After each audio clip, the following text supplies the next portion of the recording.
All right, welcome to episode number 3 of the Real Capital Podcast. Your host, Jared.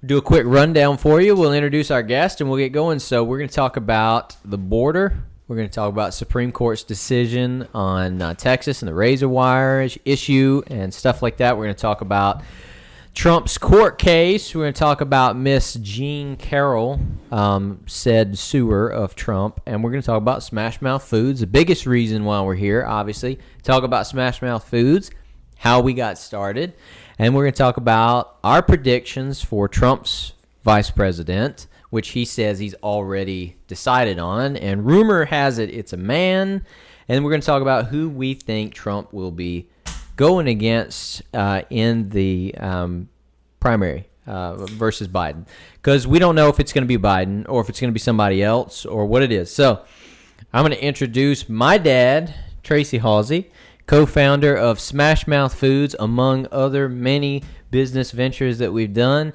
It's going to be fun. It's going to be interesting. I've never interviewed my dad, so that's going to be it's probably going to be the most difficult thing that I'm going to do, because we're not used to doing some kind of interview thing. So we're just going to try and make this light and conversational, where we're just going back and forth, shooting the breeze, getting our opinion on things. There's a lot of times when we talk, it can get pretty spicy, and the words and way we end up saying and phrasing things. So, Dad, how are you? I'm good. I took my medication this morning, so good. I'm going to stay calm. Good. So we're going to jump right into it on the border and get everybody's opinions. Devin, we'll probably go to you and get your opinion on some of this stuff too, because why not if we're here? So on the border, we have Texas putting up 70,000, I read, 70,000 bundles of that, whatever it's called. It's razor wire, but there was a name for it on the thingamajigger. So then you have the Biden administration wanting to go in and take up razor wire, specifically this one portion where the river is that Border Patrol that Texas is not letting them get to. It's a boat ramp and a well-known crossing, and so the Biden administration sued, and then Supreme Court said, well, we're not going to make a decision, but we are going to say while we're in the process of deliberating, you have permission to go pull it up if you want to, federal government. And Governor Abbott has apparently called Biden's bluff, because he has not come and put it up yet. And Abbott's basically said, you know what, the Supreme Court didn't say we couldn't continue to put it down. So what do you think about that? And what do you think is going to happen? I'm trying to find my camera. That's your camera, technically. You're covered. So covered? You're Okay. covered. You're good. Right. We made sure we got your good side, All right, well, too. this is the first time I've even been in the little studio here. I'm impressed, so it's bad I live within a rock's throw, and it's the first time I'm here. As far as the border, I know that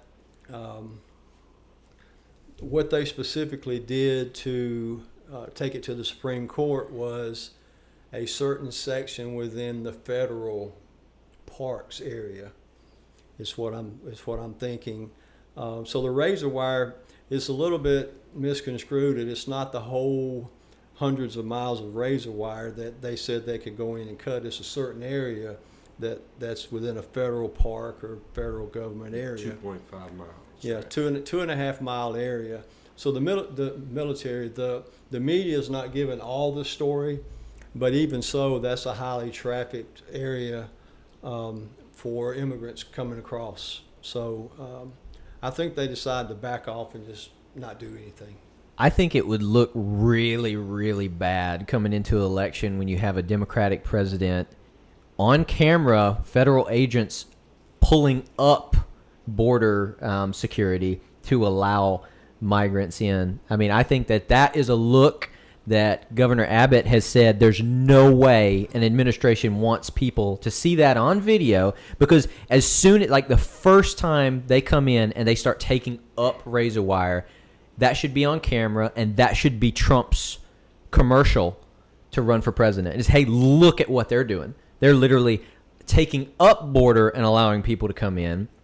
And so I also read where 10 states so far have actually sent their own National Guard to help with the border crisis, and 25 states governors have declared that they support Governor Abbott in Texas in taking care of the border. And I should have looked this up. Devin, see if you can look up what amendment it is. I want to say it's like in the Fourth Amendment or something, to where it gets the government's job to secure our borders. Like it's a federal thing. So we made the border a federal issue because basically it shouldn't be California's job to secure our border. And, Montana's like, oh, well, I don't care about the border. I don't have a border, so I'm not going to give any of my taxes to the government to help support the border. And that's why we have the border as a federal thing, just like we have military and things like that are federalized, because it shouldn't be if Russia invades Washington, it's the 4th, right? Yeah, and what is this? See what it specifically says if you can find it while we're talking. But I was listening to some guys talk about it, and so basically there's a couple of things that Biden can do. He can actually federalize Texas's National Guard. Yeah. He can basically say, I'm the captain, you work for me now, And if I don't know if it's ever been done, but I heard basically in our lovely state of Alabama, when Tuscaloosa didn't want to desegregate, you had the president at the time came down, or he made a statement and said, hey, we will federalize Alabama's National Guard, and we will forcibly make you desegregate the University of Alabama, Roll Tide. Well, the biggest thing, if the Biden administration is not going to do anything to secure our safety, then they should get out of the way and let Texas do it, because obviously Texas knows what they're doing. I don't know how they have the financial resources to do all the things that they're doing. But the only thing I'll say on this is it's a crying shame that the first job that the president has is to secure our safety. And it's got to be about votes. This thing about going and picking crops is long gone. That's not even an excuse. They're trying to build up a voter base. They are, and they're fleeing New York. They're fleeing the blue states for the red states, and they're trying to stack it there. But Texas has taken a heck of a blow. But it's the people should see through this for what it is that the president obviously doesn't care about our safety. Because if he did, that's the first thing that he has to do as president, is secure our safety. Well, and he hasn't done it. It's pretty jacked up when you hear, like, even in some areas of New York and some of these other places where they have these little packs of thousands of migrants that have been shipped out, bus, plane, whatever, to these different areas. And the people there are like, and the mayors, the governors, are like, we can't handle this. Imagine Texas with millions and millions of people from all over the place. Most of them, I promise you, are not speaking a lick of English, coming into our country, living on the streets. There's been reports in like some of these big cities where you have some migrants knocking on doors, panhandling, asking people, do you have some spare change? Knocking on your door. What else are they going to do? Yeah, exactly. And you can't blame them for that. But what I'm saying is when it gets cold, when a storm happens, if it gets bad enough for them, what's stopping them from just walking right into your house saying, you know what, what's in your fridge? I'm going to get some food. Because what would you not do for your family to feed and shelter them if you had to? And in some of these states, what are the police going to do? It goes way beyond that. There's tens of thousands, hundreds of thousands that's got away that we don't even know who they are. There's thousands of fighting age men that are here from all over the world that are just walking through. Used to, it was a man, his wife, his kids, and I am definitely pro immigrant. I mean, I have zero problems with that, but our country can only take so much. I think we've taken enough.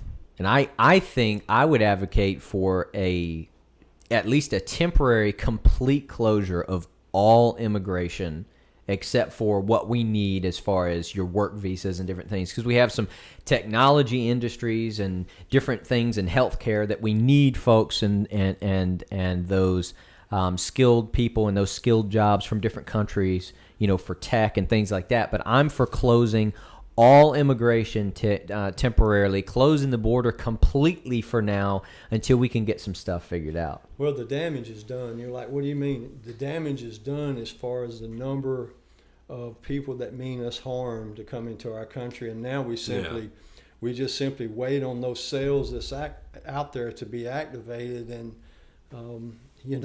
now is the perfect time to back the Second Amendment and to, you need to gear up, because I think bad times are coming, and law enforcement can do what they can do to help us, but where we live, by the time they get here, where some of you guys live, by the time the law enforcement gets there, it's too late. Yeah. So, there's enough things to have to worry about in our nation when it comes to crime and being a victim, but when you throw stuff like this in, it just takes it to another level. It's craziness. It's It's insane. Do you have anything you want to add to that? No, I watched a video the other day of this guy that came in, and they're like, he's talking. I mean, he looks like nobody, but he ended up being like some big regime guy, and he was saying, you're going to know who I am, and then now we do. But what I was reading the other day is that, since Texas did what they did, it actually is working to funnel the immigrants into the proper path where they're supposed to actually go through the proper process. But on the Fourth Amendment, it's really something you're going to have to dig into a little bit deeper, because it does give the right for them to, and them being federal and state. I was just more or less saying, to the border. Well, I was just more or less saying that. I don't think it's a requirement. No. What I'm saying is it's saying that the border is federalized, that's a federal issue. It's basically what we've decided as a country is that this is no one state's job. This is the federal government's job, because no one state should have to deal with that problem. Florida shouldn't have to deal with, immigrants coming off of their coast from wherever, Canadians going into Alaska, Mexico sending immigrants into us, and that's what they're doing. Most of these people are not from Mexico; they're from Guatemala and El Salvador and Afghanistan and freaking places like that. That I mean, it's insane if you look it up. The people that they know of. I mean, it's thousands from each country in. Set the cat. It's thousands from each country. So like Afghanistan, there's thousands coming in. Iraq, Jordan. There's these places. There's just some of them are hundreds, some of them are thousands coming from just the Middle East. It's insane. And then China, there's people coming in from Chinese nationals and stuff like that. And because we trust the Chinese so much, I mean, it's absolutely insane. And I want to transition that down to the Supreme Court's decision, basically to say, while we're deliberating this crap, Texas, the government can go in and start pulling up razor wire if they want to. They didn't say Texas couldn't keep putting it down. They didn't say that Texas was doing anything wrong. They just said, for whatever reason, they didn't even have to say this, but they said, while we're deliberating on the whole issue, Biden, you're welcome to go in there. And we had Trump-appointed judges who went with that. What's her name? The woman. Coney Barrett. Yeah, she went with the other guys to basically say, let them come and do it. Well, the Supreme Court is no longer a 6-3. When it comes down to decisions, something as simple as protecting our country. But like I said, it's a certain area of Texas, the border there, that they're able to go in, and Biden's already said, I'm not going to do it. I mean, he's just a talking head. There's everybody behind him that's making decisions. He can't even talk. If you saw the latest video where he's like, mess with women and you'll get the benefits or whatever, it's just like it's like he can't talk. He can't put sentences together. It makes no sense. It's just insane to me that we even let him speak at this point. why in the world would you even parade him out there to a microphone at this point in time, as obvious as it is that he's not coherent, that he can't put stuff together, that he's not all there mentally? Why in the world aren't we just putting some other talking head out there? Why just like say, hey, I'm representing the president. This is what we want to say. At that point, I would have more confidence, because that would make me feel like our government says, you know what, there is something wrong with him. So that's probably why they don't do it. Yeah, but at the same time, why not? Like, why wouldn't you say, hey, we've got this under control? He's still the president, and he's still got his opinions and his ideals and stuff. This is still the government that you elected, but he already does. I mean, he's falling downstairs. He's fumbling every other word. I mean, he's not putting coherent sentences together, and it makes you think that when somebody like Vladimir Putin or whatever might call him on the phone, or they might sit down for discussions, that this guy's not smart enough to follow the conversation that's being had, And I mean, you look at Trump when he met Vladimir Putin and Xi Jinping, and he reach his hand out there and grab it and pull him in closer and everything like that. I mean, it just my favorite video is one of the Saudi princes is sitting there at one of the world forums or whatever. You should watch it. And he's just sitting there. He's all just relaxed, listening to something. Trump's walking behind him, and Trump taps him on the shoulder, which is not something you do to one of those Saudi. He just taps him on the shoulder as he's walking by, and he looks this way, and he doesn't see him. And he looks that way, and he notices it was Trump, and Trump's like, hey, I'm the big dog. I mean, just that kind of stuff. Well, we all know what's going on with the president. I mean, for anybody put somebody up that's worthy of the job. He's not worthy. Let the people decide. But I still can't believe that there's people out there that would support somebody that has done this horrible of a job. But everybody knows. Well, moving on to presidents, we want to talk about Trump's court case. As bull crap as it is, from what I understand about it, She claims that Trump sexually assaulted her, in an elevator is what it was. It was something in the mid-'90s, I think it was. And so basically she came out, I want to say in 2019 or 20 or whatever, and said something about it. And Trump said, you're crazy. There's no way. Basically discredited her, which anybody who thinks that they're innocent or guilty, for that matter, would do. Anybody would do. And so she sued because what he said, she claims, professionally damaged her, and then she has emotional damage from what he said, denying the fact that she claims that he sexually assaulted her. And she's also claimed that about another person, too. And if you look at the books that she's written and co-authored, she's been married a couple of times, divorced. The latest book came out in 2019, and it was Why Do We Even Need Men, or something like that it was called. Just an insane title. I wonder that sometimes. She's an insane freaking joker, and basically they awarded her, was it $15 million and then $65 million in punitive damages or whatever. It ended up being close to $80-something million.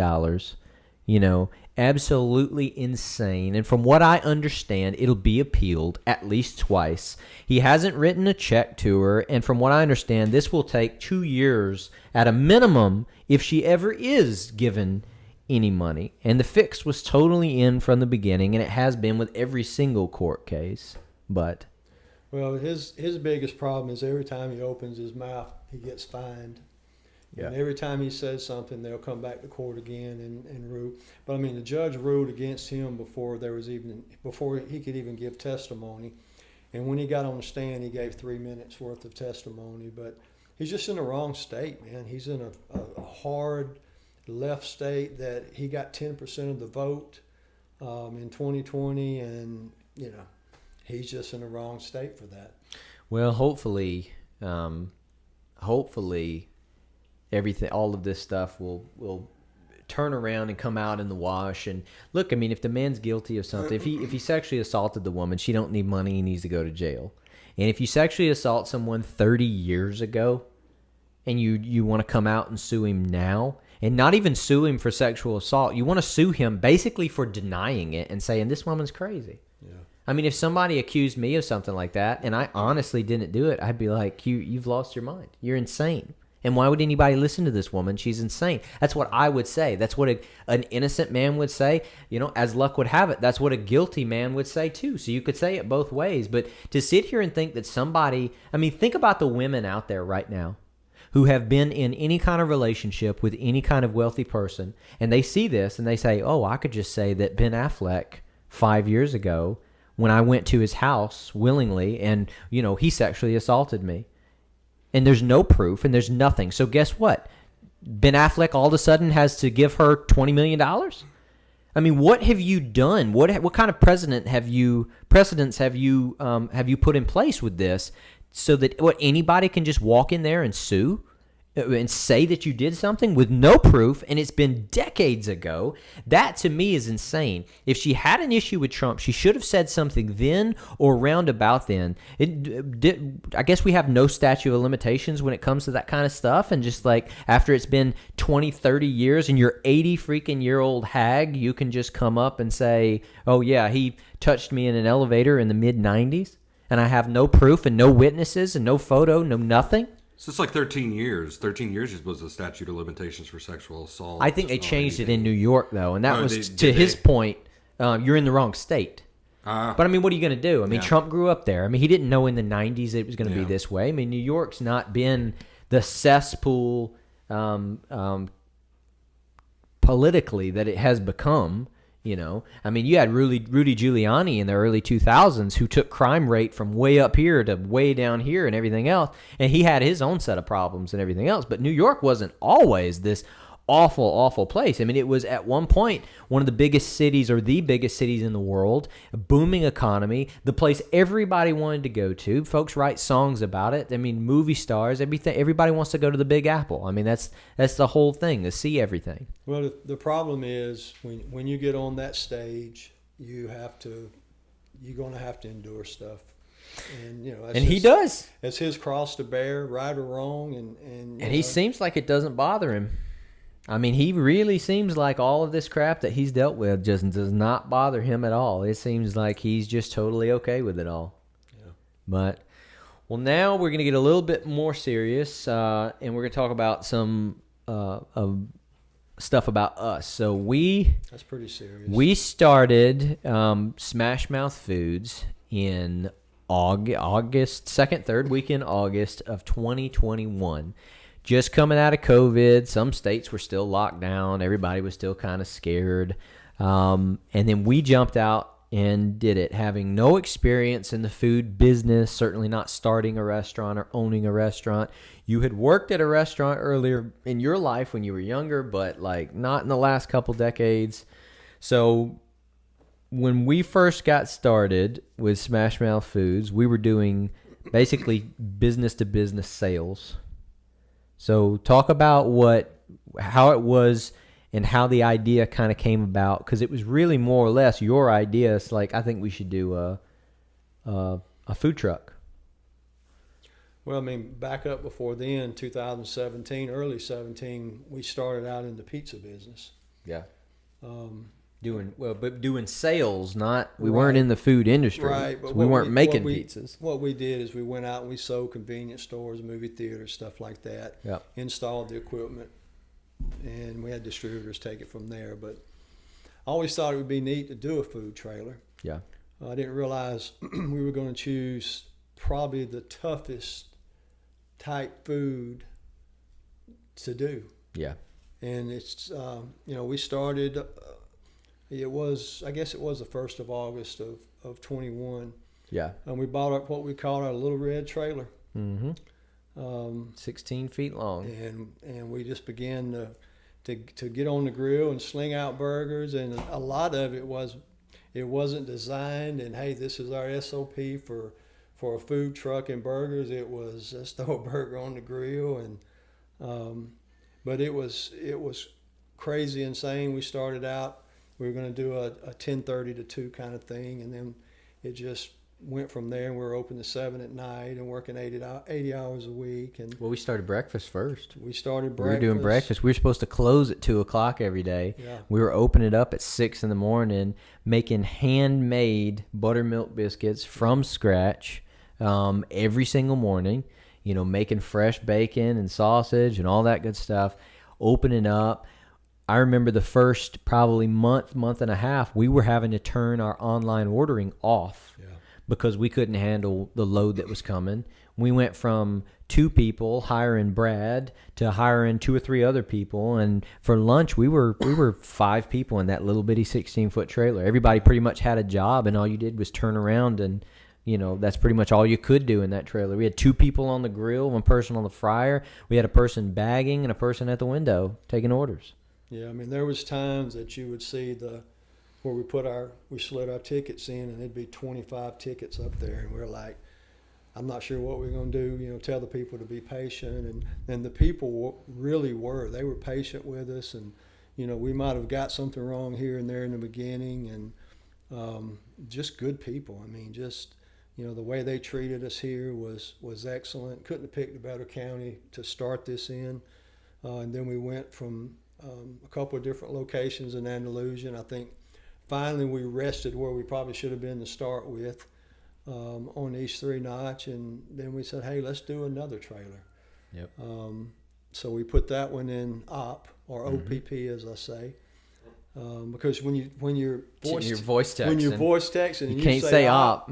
There's no telling what it's going, but you got to say, hey, OPP in Andalusia, and it just does it perfect. Yeah. You guys know that, but we started doing burgers, and hey, we added. You can show the website too on there on the We started chicken and Philly steak sandwiches, and a lot of it was just did it by error. And when we committed some errors in doing the food, we corrected it. Well, when we first got started, so we had a little bitty double basket fryer that was like $45 from Walmart. And like we would have to start cooking fries at 10 o'clock or 9:45 because we open at 10:30 just to stack the fries up so that we could even barely keep up with the fries. Yeah. And then we had frozen chicken nuggets and different things like that we tried to do, onion rings and everything else. And then we're like, okay, well, we have to buy a commercial fryer. Yeah. So we bought that little stand-up fryer, and it was awesome until we went through 3 of them and realized that is not the brand you want. That is not the type of fryer that you want. Yeah. We started out with a 36-inch flat-top griddle and realized we needed a bigger one. So we went to a 48-inch flat-top griddle, realized we needed a bigger one. So we got the biggest one they sold, a friggin' 5-foot flat-top griddle, with 5 burners on it and everything else. And then, little by little. And like you said, when we bought that trailer, it was just a utility trailer with the 2 back doors that open up wide like a utility trailer. And then it goes from that to a side door, which is awful for a food trailer to have a side door, because when you have a side door, you're going to literally take up 3-4 feet of where you could put a refrigerator or anything else. And so then there's the learning curve of, what the health department wants, and, how to be clean, how to be sanitary in a small environment like that. Because I think, in my experience, most mobile food trailers, most mobile food period is just nasty. It's just, not the food taste, but the quality. Like, it's just, most of these places you look in there and it's like crap everywhere and it's nasty and everything else. And that was a learning curve too, because you don't have the room that you have in a kitchen. Well, what's funny about that, other than going to a fair, I've never ate out of a food trailer. Yeah, me neither. And here we are going to start them. But it was a crazy experience. We did it for 2.5 years. Well, then we order our second trailer, the white trailer that's now in OPP. And then we knew a little bit more about what we were doing with that trailer. Right. So we already had the fryer, we already had the griddle, we had the refrigerators and everything that we knew we needed. Went out there and got a second loan, because we didn't pay cash for none of this stuff, because we didn't have the money just to go out there and pay. Most food trailers, you're going to be between $40,000 and $50,000 for a 16-foot to a 20-foot trailer. Ours are 20 feet now. The newest white one was 20 feet, but that's round about what it's going to be. It can get more than that depending on the equipment that you need, where you're buying it from, what type of trailer you're getting. But basically, the next 2 trailers we bought were made from the ground up exactly how we wanted, to be a food trailer. Right. And even when that second one, I remember when it came in, the second trailer came in, we were missing, what were we missing on that trailer? No, the door. The door was off-centered. Right. So we wanted the back door directly in the middle, and they kicked it to the right a little bit, which your refrigerator is now sticking out of your door and everything else. And it's like, it's too late now. You've spent all this money. You've got these payments. Well, we can back up from then. The white trailer was supposed to be black. Yes. Oh, I forgot about that. Yeah. The white trailer in Op was supposed to be black. And I remember it was delivered. And we're like, what the heck is that? Yeah, you're at the wrong place. Yeah, that is the wrong trailer. It looked sexy. I like it. It gave kind of like a old school kind of vibe to me for whatever reason. But it was supposed to be black. It was. And so then... just about everything that you can do wrong, we did with definitely the first trailer. And all the money we made just flew right out the window. Well, I mean, we were stacking up. We were doing so much in the beginning, and we knew nothing, and we didn't have the right equipment. So guess what? When you go get a loan for equipment and a trailer, and you don't get the right equipment, they're not going to give you another loan. It'd have to be a total separate thing. So what you end up doing is, I need a refrigerator. That's $2,000. I'm just going to pay $2,000 cash for it. Oh, I need a new griddle. That's $2,500. I'm going to pay $2,500 cash for it. We can back up there because if you remember, we put all the equipment on a credit card. Yep, because the financing was dicking around, and it wasn't going to get here at the same time as the trailer. So we said, screw it, we're going to make money. Yep. And put it on a credit card. And we chose, 7 or 8 out of 10 food joints closed within 6 months to a year. Yeah.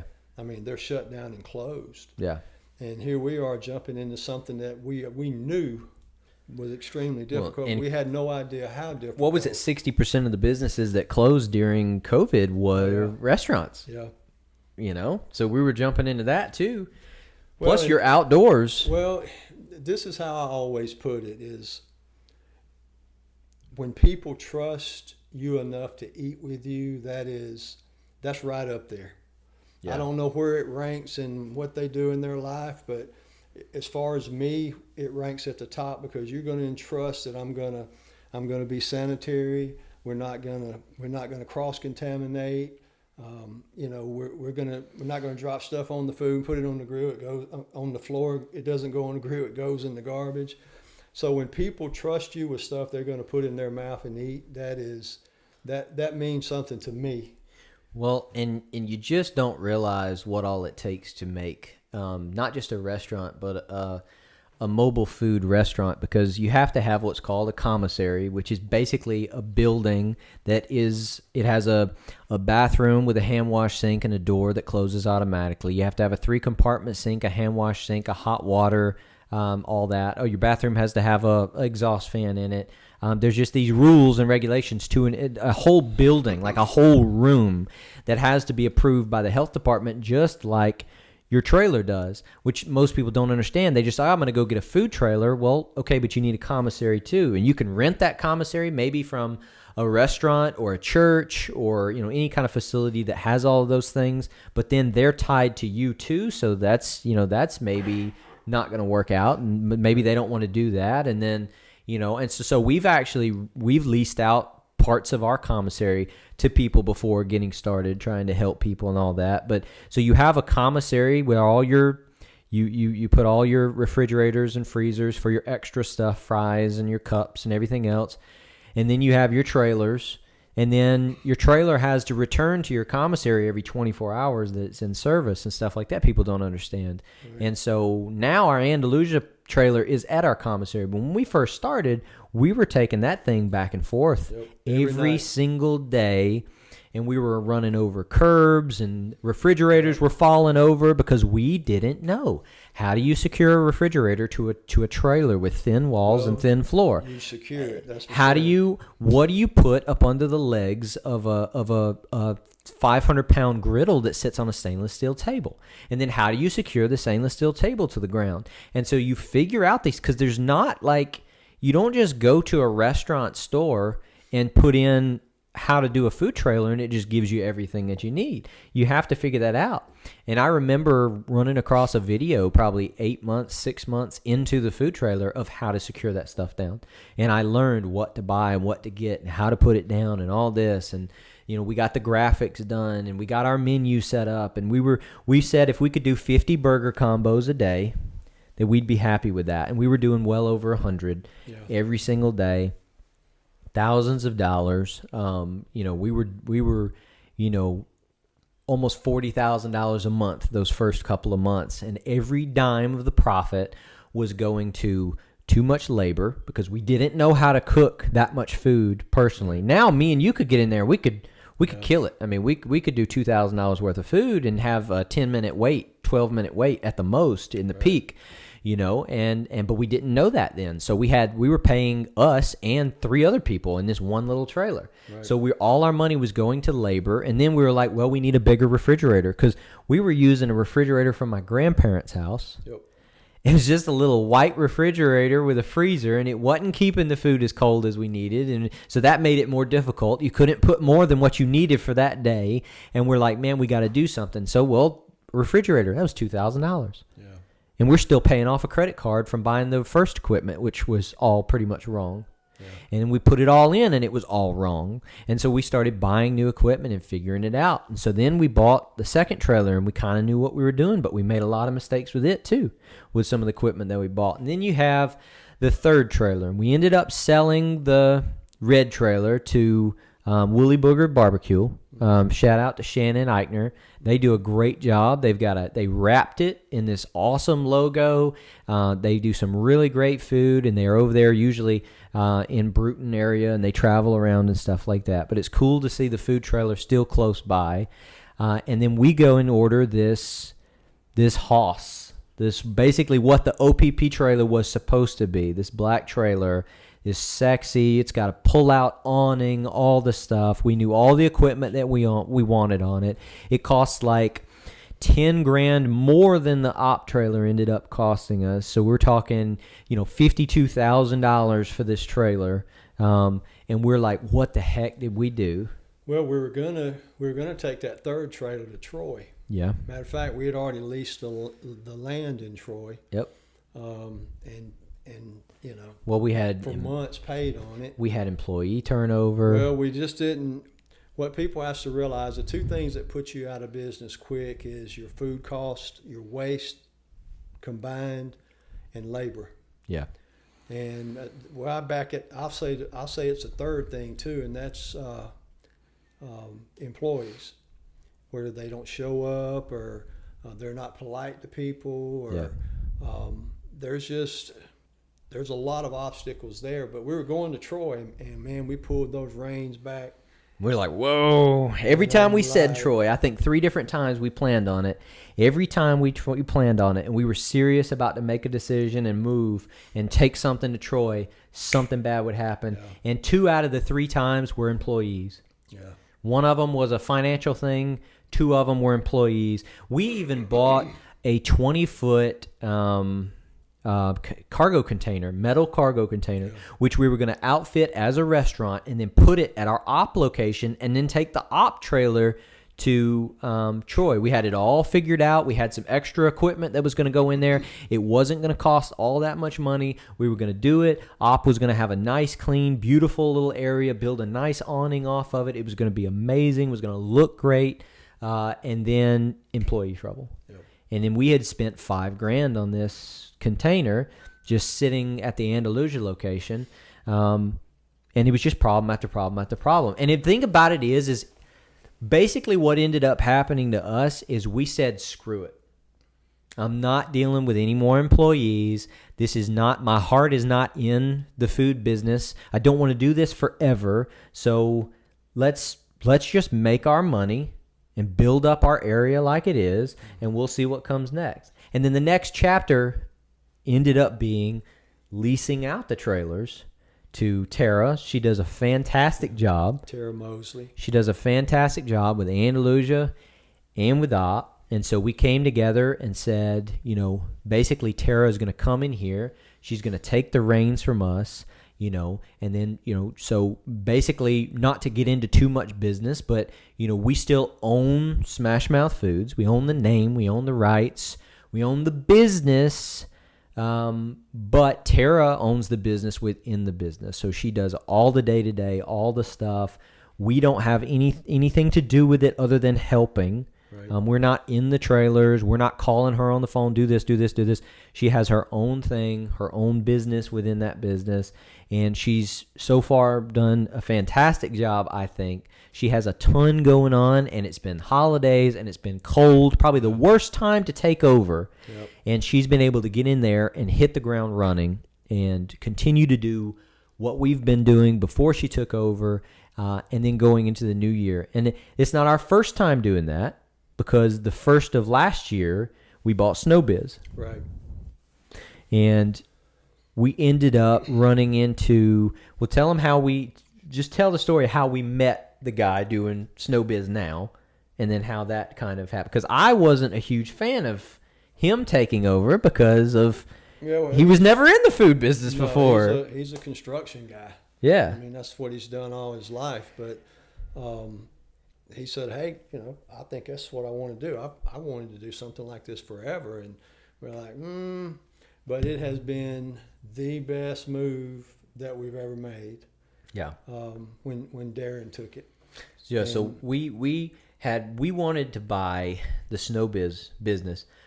Basically, when we first opened Smash Mouth Foods, Sean had come by. He's like, man, y'all should buy my food trailer, Smash Mouth Foods. Yeah, that was in 2000. That was 21. That was when we first. That was like probably September, October, and we're like, man, we want to. We want to buy it before the summer, and ended up we couldn't buy it. But the next year after that, it's 2023. It's not just that was 2021, but we wanted to buy it in 2022. We couldn't.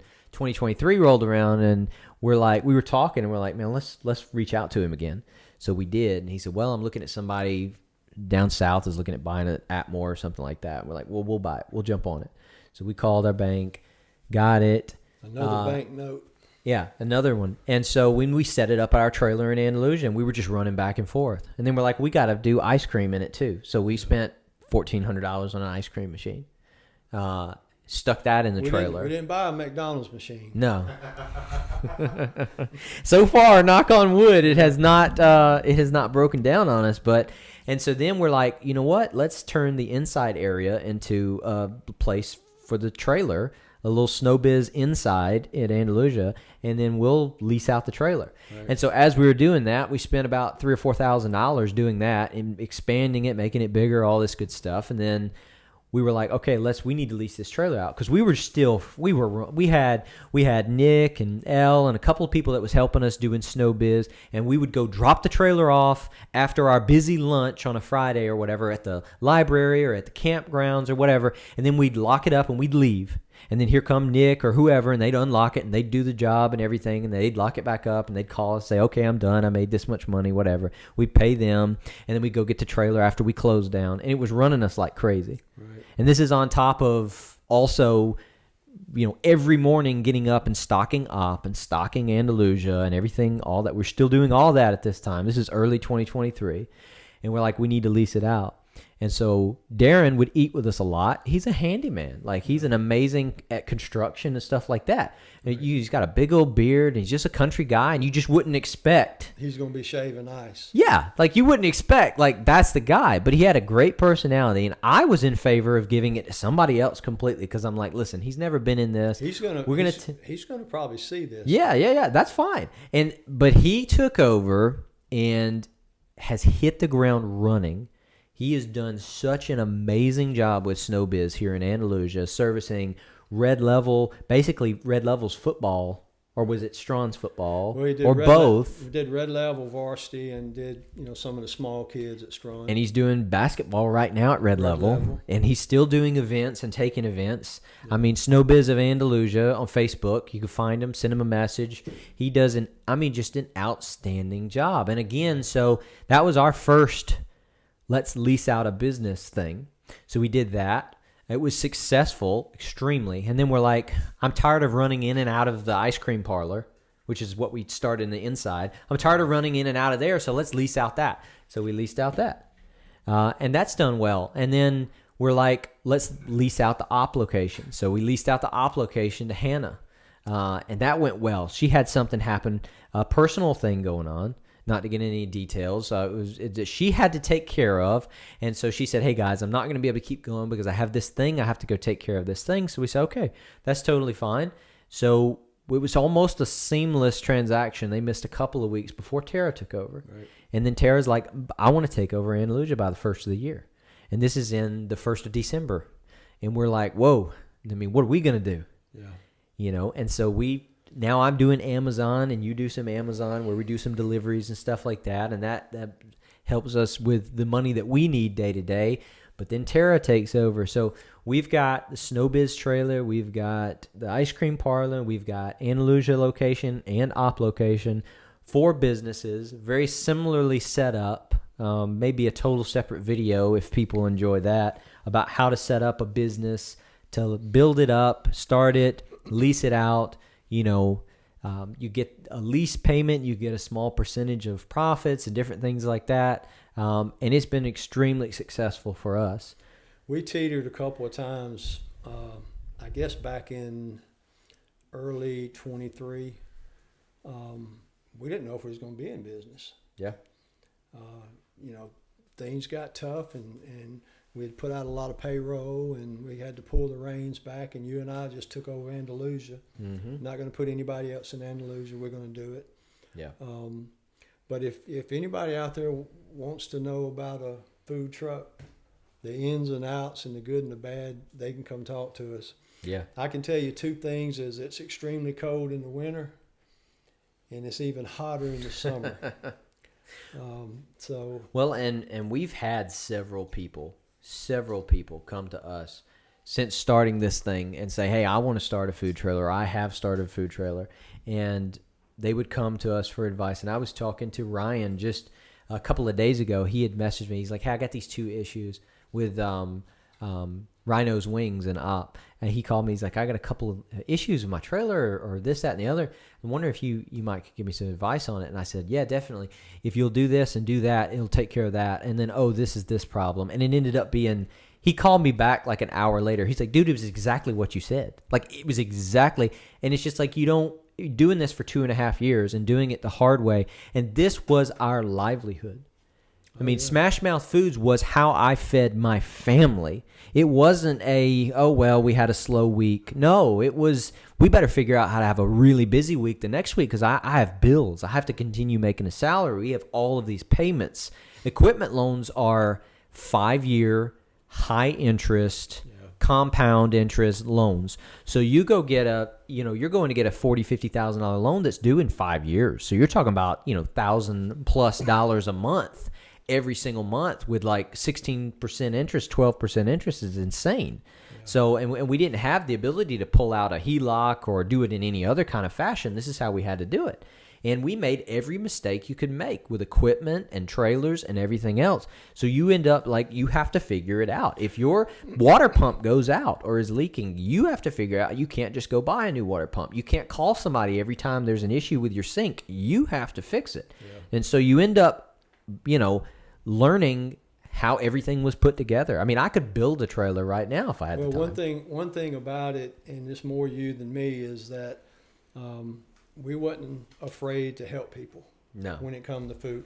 And I think you can look around, especially Andalusia, and see all the food trucks that's in and out and coffee trucks. I feel like we started something. I don't want to be like, we're the OGs in the food mobile food business here in this county. I mean, I don't want to. Shout out. I agree. I mean, you guys are. If they're successful, yeah. Yeah. I mean, look, shout out to the Dog Pound, to Grit and Grind. Wheelhouse. We've had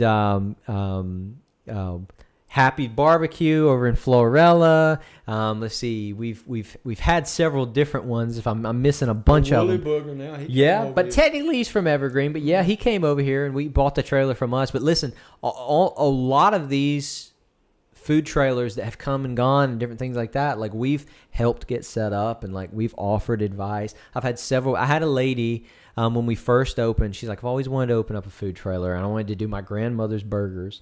And I'm like, well, shoot, get in here. Like, come look at our. She's like, really? Yeah, step in here. So I brought her in the trailer. I'm like, look how we got it set up. Like, and if you ever want to go do it, like, come work with us a day. Like, well, like, come see how we do things, how we like what it looks like, so you know what equipment to buy. And like, we're all about, because we didn't have that. There was no trailer that we walked in. There was nobody that we could call and say, hey, can I kind of see how you do things? Like, nothing. We had nothing. 100% done by ourselves, trial and error, and. Yeah, honestly, it was great because we made it and we did it. It's been 2.5 years of success. Well, and now someone else is having success with something that we built. Which is a great feeling. God was merciful when we made mistakes. And what people don't see behind the scenes is you and I would get at it several times. We're working in close quarters, stressing about money, stressing about food and quality, because there's a fine line between getting the food out quickly and then having good quality food. Yeah. And there you got to be in between that. You have to have good food in a timely manner. Well, because people will they will blast you on Facebook. They will. And something that I'm glad of, we've been fortunate, is people they've never done that. And I think that's because we've tried. We're personable people, and people can come talk with us, and we're just personable. And I remember we had someone message us on Facebook and say that I was so disappointed because I got a grilled cheese and it was almost burnt. Yeah. And we had people like that, like it was almost burnt. Then we had people who had serious issues. Yeah. We've had things that we've messed up big time. And they would privately message us on Facebook and say, hey, here's a picture of my food, and they wouldn't tell people, and they didn't put us on Facebook. And we said, you know what? Holy cow, we messed up. Here's a gift card. Here's your money back. Thank you so much for letting us know and not blasting us. And we're going to take care of this, and this is never going to happen again. And so we learned from those mistakes. And then I remember there was a particular person in op. We started doing chicken when we started our chicken fingers, and they messaged us on Facebook. They got a 24-piece, and they're like, "Yo, my chicken, this chicken's burnt, it's overcooked," and I cooked it myself because I was over there showing them how to do our homemade chicken in op, and I said, well. I'll give you your money back. I'm sorry to hear that. And they're like, no, I want to bring it up there to you. And I'm like, no, don't do that. You don't have to do that. We're not going to take it back. I'm like, no, I want to show you. They sent us pictures. And so they sent somebody up there. Like, well, they're already up there. And I told them when they got, I'm like, listen, they started to give me the box. I'm like, listen, I don't want to see the box. I cooked it myself. That is how our chicken is. If it's too dark for you, it's just not your chicken. Just don't order it anymore. Get a burger, get something else. I don't have to see it. I don't have to do anything because I cooked it myself. And you only have the confidence to do that when you've been doing something for so long that look, it's done right. And if you don't like our burger, it's just because you don't like that burger. Yeah. And you should probably just not get the burger. Go to McDonald's, But now, if you want to learn anything else about, maybe I'll do a video one day teaching a step-by-step how to start a food trailer. It's a lot different than just doing drinks or different things like that. When you get into like preparing food and stuff like that, it's a whole thing. And then having the right kind of equipment and everything else. But we'll move on to the last couple of things here, and then we'll call it a day. So I want everybody's opinion. Devin, I want your opinion too. I'll give you my opinion last on each one of these things. But I want to talk about Trump's VP. Who do we think? Devin, you've been listening over there. Who's that? I think you should start with the guest. No, we'll start with the guest for who's going to be the Democratic nominee. Who's Trump's VP? No. No, man. No. I know who you want. Gun to your head. It can't be Vivek. Well, I know. That's why I'm just. It can't be Vivek, and I'm going to tell you why it can't be Vivek is because he's a practicing Hindu. And look, I mean, you can be any religion you want. We have a free country and all that, but I'm telling you, you will not get the Bible Belt. Yeah. You will not. And I listened to him on the Flagrant podcast the other day. He had a lot of people in Iowa telling him that. is because you're a Hindu and I'm Christian, and I just don't believe that. And that's what they were telling him. Yeah. And he performed poorly when he shouldn't have. He should have done a lot better in Iowa. And as much as I love Vivek, and I think he has a cabinet position for sure in Trump's administration, I think, or he's going to run for some kind of political office in wherever he's from. I don't know where he's from. But he can't be him for that reason. So take that out of your mind. See, I can't give you an opinion. I don't know. I mean, that's who I would have thought up until. What about Ron DeSantis? I don't know. I don't see him and Trump getting along. Well, somebody said that they're looking at probably him for Secretary of Defense. Really? Yeah, and I don't know. I tell you what would be really, really cool. And I guess they couldn't do it, but it'd be really, really cool if he announced that RFK really was his VP. How cool. I mean, RFK, because he's worked with him. The only criticism RFK has of Donald Trump is his handling of the COVID stuff, his overspending and his handling of the COVID stuff. Yeah. I mean, RFK, but I mean, he needs somebody who's more aligned. I don't know enough about most of the other people. I mean, I just don't see Trump. I don't see Trump going with some Tim Scott or somebody very quiet like he did last time. I really feel like he's going to get a loud, bombastic type, type A personality. Well, I like, it was said a while back, but I like General Flynn. I think that would be. He's a pit bull. He's a bulldog. Trump's made the statement basically that whoever the VP is going to be a working VP. He's going to be one, because all VPs, they don't. Let's face it, they don't do what the president. I don't know. Our VP now is the border czar. Yeah, that's true. And she was Kamala. She's the border czar. She was COVID too. Yeah, she was the czar of COVID or whatever they call it. I think she's the czar of the czar. But yeah, Michael Flynn would be a good one. I like that. Yeah, I think Michael Flynn would be really neat. That's a no-nonsense general. Yeah, he would. Well, he doesn't want to, Trump doesn't want to get into what he got into last time anyways with his VP, so I'm sure he wants somebody that he knows exactly what they're thinking, and you don't have to worry about what he's thinking. All right, I'm liking Michael Flynn. I think we're all pretty much in with that. I think that I haven't thought of Michael Flynn until you said that, and because I've watched interviews with him before, long format, sit-down podcasts, and I really enjoyed it. Dude, serious. Yeah. Well, I mean, they went after him. Yeah, I mean, they've went after him, and Navarro is in 4 months in prison now. He got to go to Pokey. Yeah, so I mean, it's pretty freaking ridiculous. All right, who do you think is president, vice president versus Trump come November? Because we all feel like it probably won't be Biden. You don't like my You sent me something last night, but I mean, I've heard mixed things on that.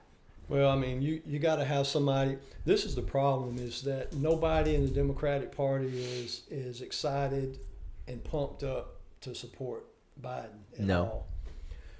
I don't know if Michelle Obama, started to say Michael Obama.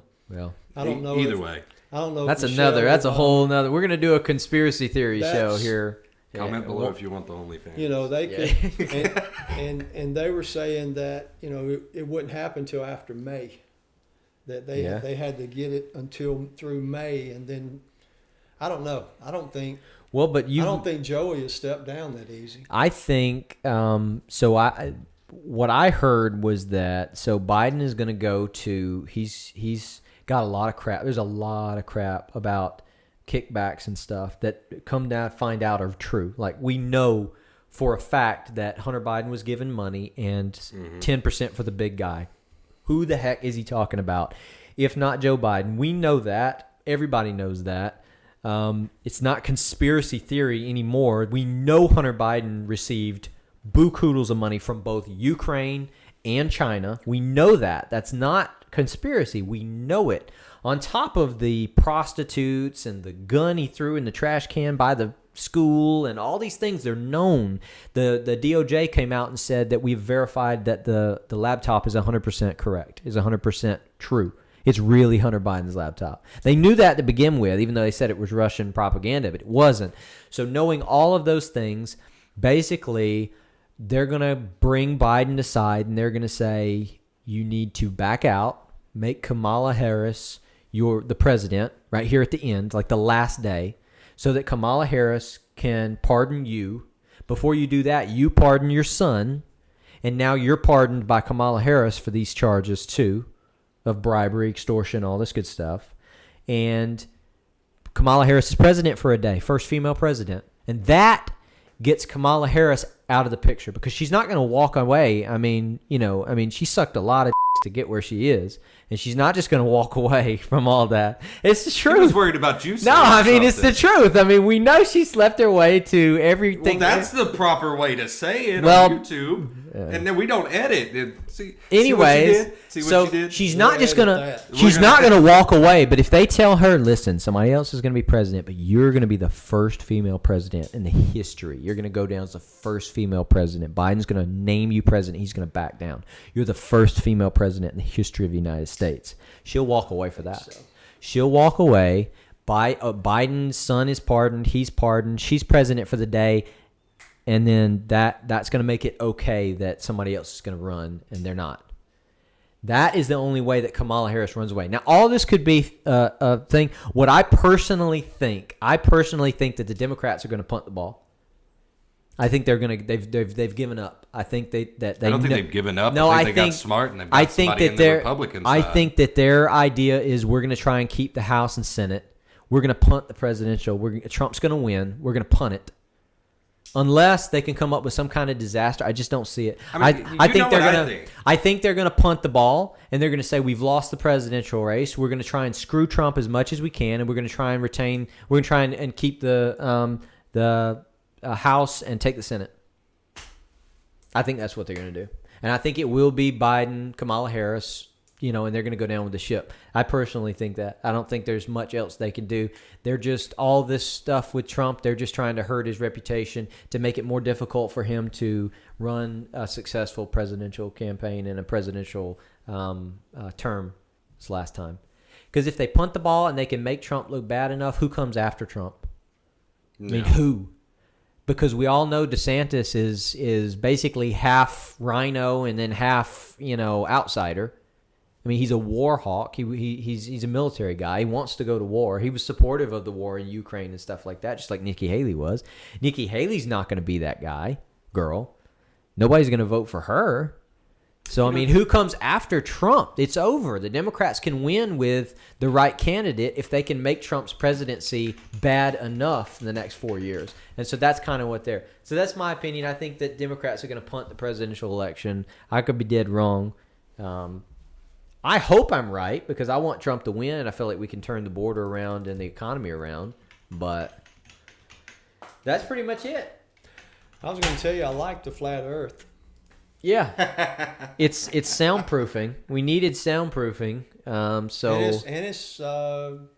it's accurate. It's not accurate to where the flat Earth is because Russia has actually turned the other way a little bit, and it's a little bit different if you look up a map. The continent of Africa is bigger than the U.S., which is what it's supposed to be. Still don't think it's to scale, though. I feel like the U.S. is about the size of Nigeria, Mexico, Algeria, and Libya. Yeah. In comparison, yeah. Look how massive Russia is up there, which most of that is just freaking snowy desert up there. I heard a guy say he was talking about China invading Taiwan, and he's like, the first few minutes is going to be rough. How are we going to tell you guys apart?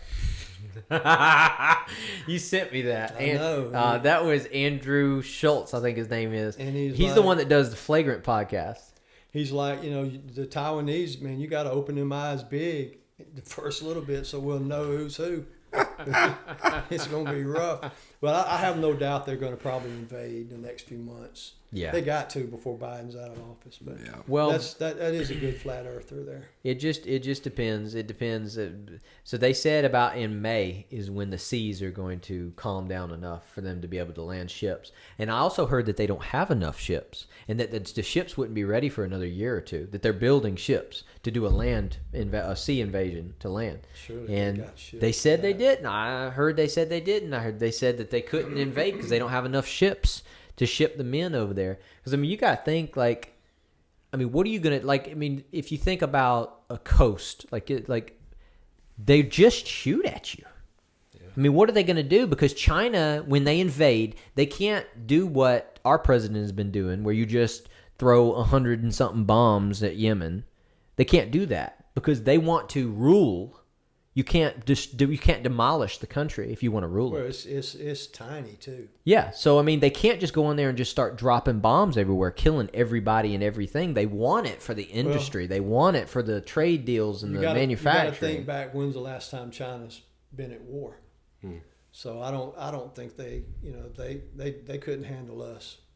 Not until all the DEI and all that stuff infiltrates our military, but right now they couldn't. Well, if we win it back, if the Republicans can win it back, we're going to change a lot of stuff quick. All of this stuff, most of what they've been able to push through is just executive orders. And on top of that, it's not even just executive orders. They've done things like with the loan forgiveness for student loans and stuff like that. Biden said, this is completely illegal what I'm doing, but I'm going to do it anyways. And then the Supreme Court said, don't do it. And he said, okay, I'll do it anyways. And did Twice. it. And he forgave some portions of student loan debt illegally, 100%. 100% constitutionally. Yeah. So, I mean, it's insanity that he was able to get away with stuff like that. Like, I mean, he should be in jail.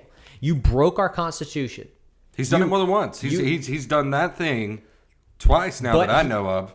The paying off the student loans. But he specifically did it after our Supreme Court decided, no, this is unconstitutional and you can't do it. He is supposed to uphold our Constitution above everything else. Yeah. To protect the Republic, to protect our Constitution. And he completely said, I know that they're going to mark it down. We know this is unconstitutional, and I'm going to do it anyways. But we're going to leave it at that. So if you want to get on the podcast, if you have any ideas for the podcast, drop a comment, like, share, subscribe. I should have said that. I'm not good at the telling people to subscribe thing, but we need subscribers. I need to get to at least 500 subscribers before I'm eligible to make any money off of YouTube. Also, I'm going to start putting stuff on Rumble.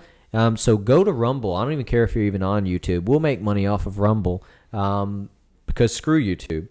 And because we're probably going to get kicked off at some point anyways, especially, talking about Kamala Harris and like that. We didn't talk about that. Well, you did. You're a part of it. Well. Yeah. Anyways, so hopefully the audio's better because we had the mics turned around backwards for the last 2 podcasts. So hopefully the audio's better. Hopefully we're getting better about doing something. This is my first sit-down interview. You know what? And I'm really thinking next time is me and Devin just talking straight conspiracies. I like that. It's Devin and I, by the way. It doesn't matter. It really doesn't, by the way. Because if you look at you look at the people who comment on these videos, the grammar. We've only had one. Well, my wife commented too on one, but yeah. Oh, okay. Wasn't two. We had a bad comment on our last video. I thought it was funny. I chose not to take it off because I thought he had some valid points. We're just getting started. Obviously, nobody just wants to sit here and watch 2 people. But I also told him that if he didn't like my content, that there was another website that would probably suit his needs better. We encourage freedom of speech. I will never take down a comment. Scout's honor, I will never take down a comment unless it's, like... vulgar. Well, yeah, but I mean, like, I guess. I mean, I'm going to try not to read a bunch of comments, especially when I get, where I've got, like, a bunch of comments when people actually care. But anyways, I'm going to leave it. Everybody go and like his comment from the last video. It was our second podcast. This is podcast number 3. Go like it. Because he had some good points on there, and I feel like we did a lot better this time. It wasn't just 2 dudes talking this time. It was 3. But next time, it's going to be 2 dudes talking, because I think I'd really like to get in here with me and Devin and just straight talk conspiracies. Like tinfoil hat. Flat stuff. Earth, aliens, just all kinds of stuff, man. Illuminati, all that good jazz. So like, share, subscribe. Look, I need the subscriptions. You can comment if you want, you can like if you want. I don't really care at this point. I need 500 subscribers. I need people to watch like 3,000 hours on YouTube. Are you subscribed, like Tracy? Okay, yeah. Just making sure. Yeah, I got like 20 something subscribers. I'm not really paying attention to that. Like I said, I'm doing 52 videos. Whatever. We're going to get better every single time. Our 50th video is going to be way better than this. but I would like to recoup some of the thousands of dollars I've spent in here, because I'm at about $2,800 that I've spent on this right here. And I know most people will spend that on one camera. Oh, well, let's make some money and we'll spend that on a camera. Oh, yeah. I'm going to do a total separate video about that. But, dude, I had Nick. Yeah, you come on with it. I had Nick Bass, man. And he did a flipping sign for me, free of charge, absolutely badass. So he took my logo here and then put Real Capital Podcast on it. This is the first time I've seen it. He brought it in the rain about 30 minutes before we started recording. I'm gonna put this on Facebook. We're gonna take a picture with it. It is absolutely cool. I love the crap out of it. And he did it out of the goodness of his heart. So we want to make sure that we have loads of people checking him out on Facebook, and just like, man, if you've got anything you want to make somebody, like, he made all this. He cut it out. He put it on here. Yeah, it's like it's not 2D either. Like, turn it to the side. Yeah, like so it's 3D. He cut these out and like put them on here. Like, I mean, it is so cool. So we're super stoked about that. So I'm gonna put it on Facebook and take a picture and all that. But so look, I appreciate you watching. If you watched to this far, check out our Facebook. Follow us on Facebook. Subscribe on YouTube. And go to our website, realcapitalpodcast.com. I've got some merch on there that's just thrown together. We're gonna have new stuff and everything on there like that. I'm trying to figure out what's the best way to capture people on our website, because I'd really like to figure out how to monetize that a little bit. Because this is Real Capital Podcast, so like, we want to talk business, we want to talk about investments, real estate, financial goals, all kinds of stuff. So I appreciate it, and we will see you next time for episode 3 or 4. Piss.